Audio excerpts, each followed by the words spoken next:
Hello, payroll students. And today I just wanted to go over how to complete the payroll project that has opened up today. So for those of you that are ready to get started on it, feel free to begin it whenever you're ready.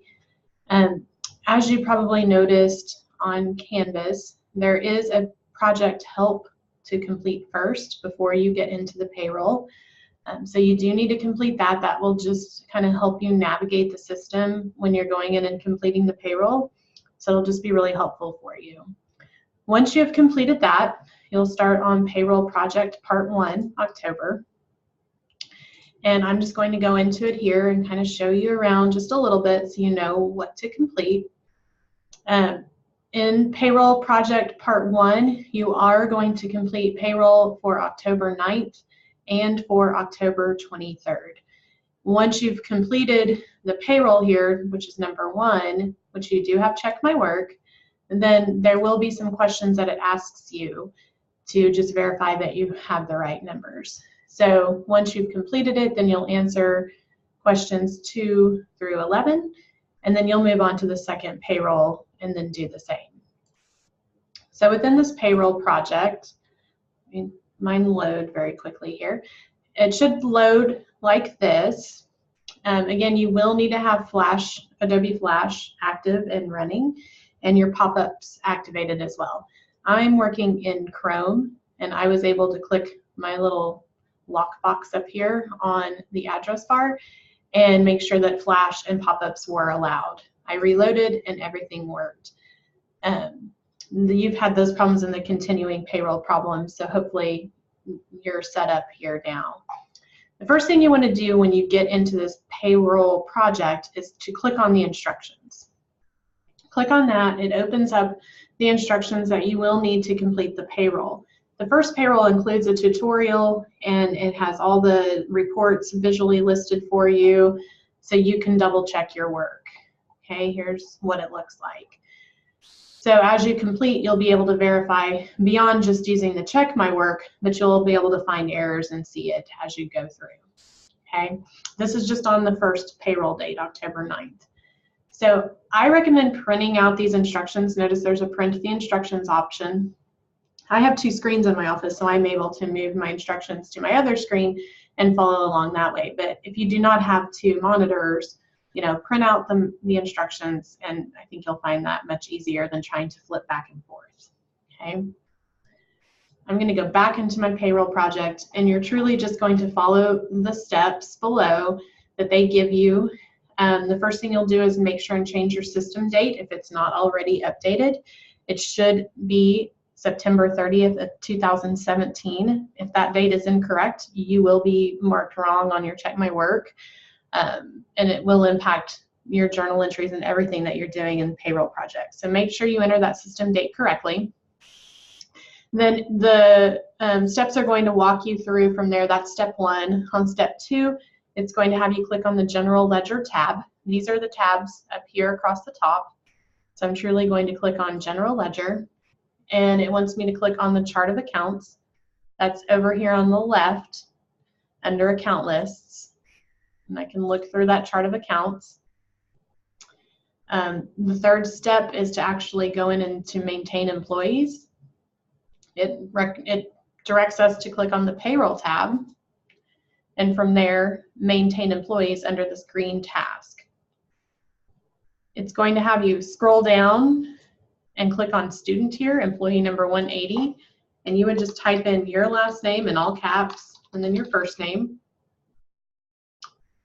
And then I hit tab, and then I can hit close and say, yes, I want to record my changes.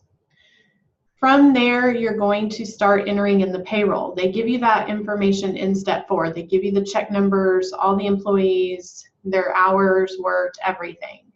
To do that, I am still in my payroll tab. I would just click on pay employees.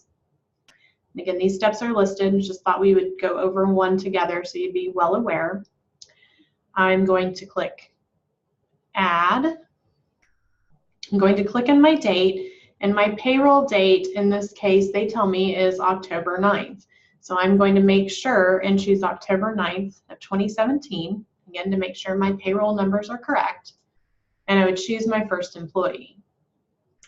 You want to click the deductions tab and make sure group insurance and simple plan are not checked. You just want union dues checked. Check numbers are listed on step 4, so it'd be 672. If they're a salary employee, their salary will pop in automatically. This is an hourly, so I'm going to enter the hours they list me in step 4. And then he is also a union employee, so I'm going to make sure and put in union dues of $8. And then I'm going to hit calculate taxes. When I do that, it calculates all of his withholdings automatically. Again, there are reports under, what is it, step 6 that show you all of the withholdings and deductions in the payroll report. So you can double check, and I'm looking at mine, and my net pay matches the net pay listed in that figure A/2 in step 6. So once I've done the first employee, I would click add. The date should stay the same. I'm going to click my next employee. The check number automatically populates. The salary automatically populates. This person doesn't have any union dues, so I would just click calculate taxes. Make sure after you're entering each employee, you're hitting calculate taxes, okay? So you'll just continue to do that. That's step 4. It gives you all of the instructions here. Once you've entered all of those, you will be running like an employee list report and a payroll report, and then you'll be doing generating and posting some journal entries, which we'll learn about in chapter 6.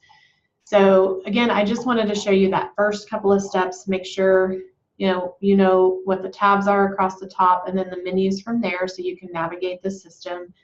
Again, make sure you're entering the dates correctly, check numbers correctly, that you're hitting calculate taxes after each employee. And then when you hit close, it will automatically save. So if you exit, you save and exit, and you come back in, you should be able to go into pay employees and those stay in there, okay? So just use your check my work. I would wait probably until you've done the check, the whole thing, because obviously it's going to count a lot of things incorrect. So check my work will be more helpful once you've completed the whole October 9th payroll. And then again, you'll want to, after you've completed it, answer questions 2 through 11 and move on to the next payroll period.